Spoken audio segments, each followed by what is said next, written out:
Selamat malam, perkenalkan nama saya Siti Nurrohmah, mahasiswa Universitas Terbuka, Prodi Ilmu Komunikasi dengan NIM 051312935. Akan menjawab tugas logika 1 mengenai term dan sesat pikir. Saya akan menjelaskan 3 term, yaitu term konkret, abstrak, dan universal. Yang pertama ada term konkret.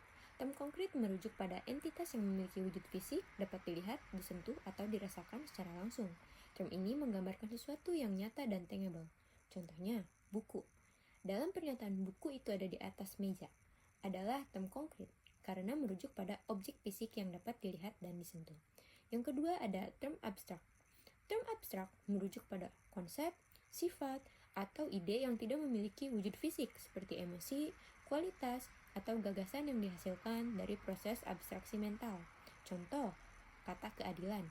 Dalam pernyataan, keadilan harus ditegakkan adalah term abstrak karena merujuk pada konsep yang tidak berwujud secara fisik.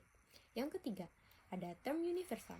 Term universal merujuk pada kategori atau kelas yang mencakup semua anggota dengan karakteristik tertentu, bersifat umum, dan berlaku untuk seluruh kelompok. Contohnya ya, manusia. Dalam pernyataan, semua manusia fana adalah term universal karena mencakup seluruh anggota kelas manusia tanpa terkecuali. Dan soal nomor 2 mengenai sesat pikir. Saya akan menjelaskan 3 sesat pikir karena dibagi menjadi 3, yaitu sesat pikir formal, verbal, dan material. Yang pertama, sesat pikir formal. Sesat pikir formal terjadi karena struktur logis argumen salah, meskipun premis dan kesimpulan mungkin benar. Kesalahan ini biasanya terdeteksi dalam logika deduktif seperti silogisme karena melanggar aturan validitas logika.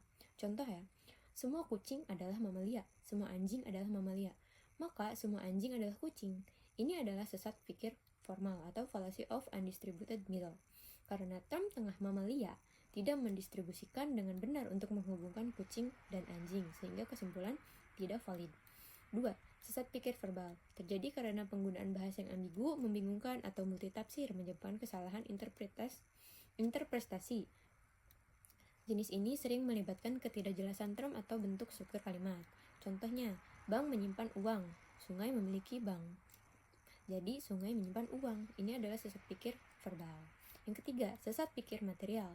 Terjadi karena kesalahan dalam isi atau fakta argumen, seperti asumsi yang salah, relevansi yang hilang, atau generalisasi yang tidak berdasar. Jenis ini tidak berkaitan dengan struktur, tetapi dengan konten argumen. Contoh, saya minum kopi pagi ini, lalu saya lulus ujian. Jadi, kopi membuat saya lulus. Ini adalah sesat pikir material, karena mengasumsikan hubungan kausal hanya berdasarkan urutan waktu tanpa bukti.